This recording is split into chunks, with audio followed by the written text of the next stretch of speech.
Hey everybody, welcome back. Just giving some quick updates for the Pokemon TCG world. Speaking of, let's talk about worlds real quick. Announcements have already came out for the events that are happening. Seems like they'll be having a lot of events considering this is their biggest event of the year, I imagine. Kind of hard to imagine something that would be bigger than this. And considering I went to the Los Angeles event that they had this year, more so as a spectator since I'm not ready to compete and my son, who is only 5, is not even of age to compete.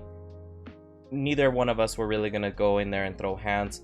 Probably will consider it going into next year's, but there isn't even an LA event announced as of now. But I mentioned that more so to point out that what we were there as spectators, we still had a good time. We had a lot to do. They had hunts, stands, games that were playable to the public, and obviously if you're feeling like it, you can go around finding maybe some people that you're really fond of, players, commentators, or just looking for a match, right? Plus they had this really nice stand for kids that were learning how to play the game. Anyways, that tangent all just to point out that I imagine Hawaii's events will be a lot better, more interesting, and probably more based on adults, since I imagine the junior league is not the biggest of leagues, right? We've also got the announcements for the Scarlet and Violet mystery gifts, Pokemon Go, Pokemon, and also the TCG card that we'll be giving out on Pokemon Go Live. That's been revealed already, so it's available for you to see. I'll put it up on the screen in case you're curious, or if you play all 3 and you just want to see it at a glance. Nothing crazy here unless you're a big fan of these Pokemon in particular, but it's always nice to get free stuff, right? Who's gonna stop? Who's gonna argue with that? And in case you haven't seen, Paradise Dragona has already started to show its reveals, or leaks, however you want to call it. But let's just call it what it is. These are the reveals. We're already starting to see some of the Pokemon that are coming out. Obviously, the whole set isn't going to be just Dragon Pokemon, but we do have a good mix of other Pokemon in there as well. I thought now would be a good time to quickly just cover some of those reveals. Here's a quick glance at the booster pack that has been revealed, leading into Execute, Gouging Fire, Latios EX, Latios, Asminian, Klefki, Dialga, Alolan Executor EX, Altaria, Swablu, some trainer cards being Dustball, Dragon's Potion, Drayden, the Sia's Appeal, and Rich Energy. If you want my thoughts, I think Latios EX and Alolan Executor are more than likely to get the secret rare or alternative rare spot. Personally, I wouldn't mind if Swabloon got another alternative rare. I'm a big fan of the Pokemon. I think it's just really pretty, and the one that came out recently is awesome.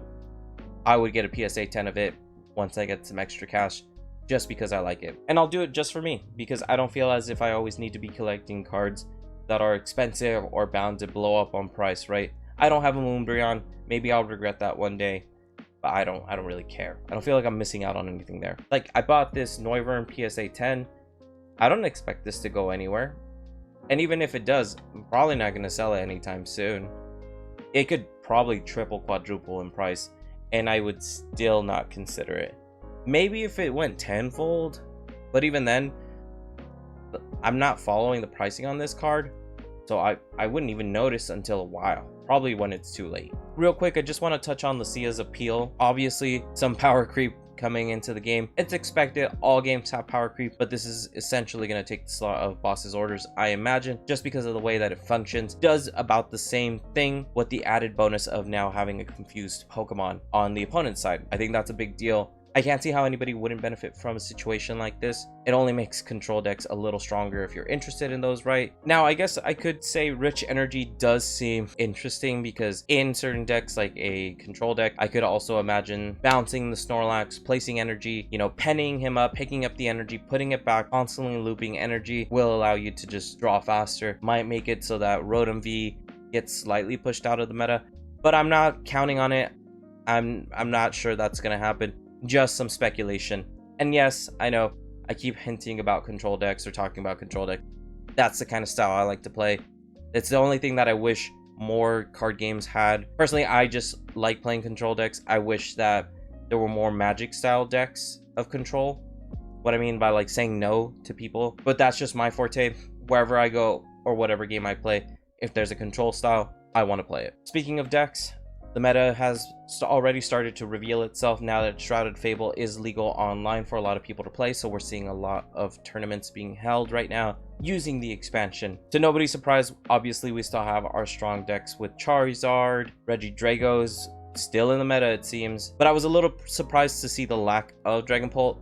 Maybe it's more so that people have kind of figured out how to play against it. Maybe people are tired of it and they don't want to play into a new set. But one thing we are seeing a rise of is Snorlax Stall. I know, again, another deck that a lot of people don't really like to play. I'm sure a lot of people like to play against Pidgeot control if they have the choice.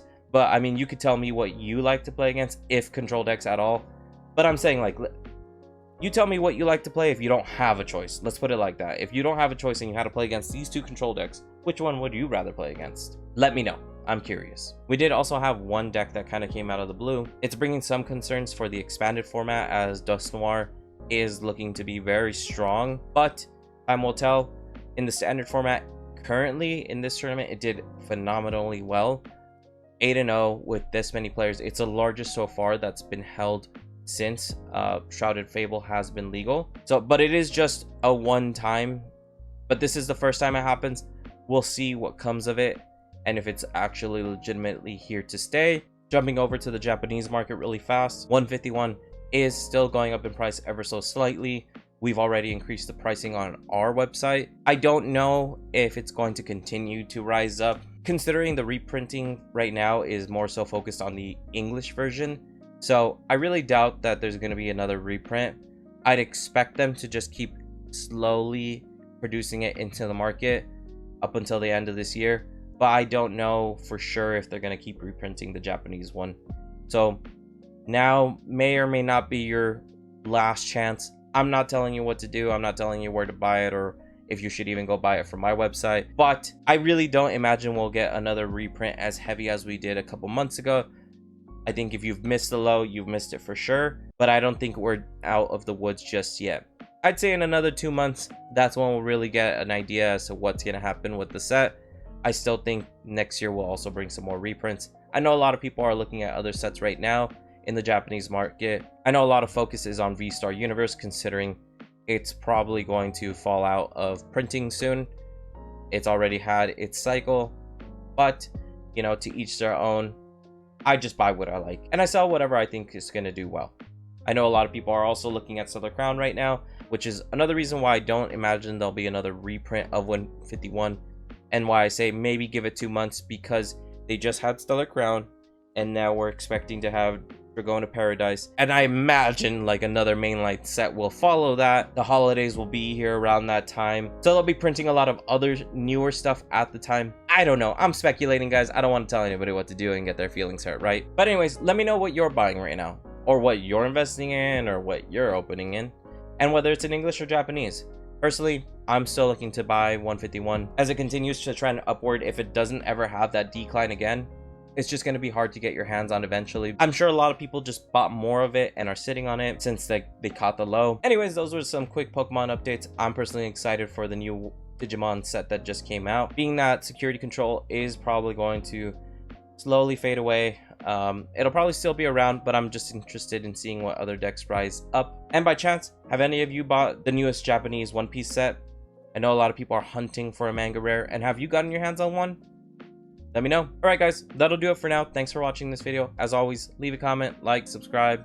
Let me know your thoughts, and I'll talk to you later.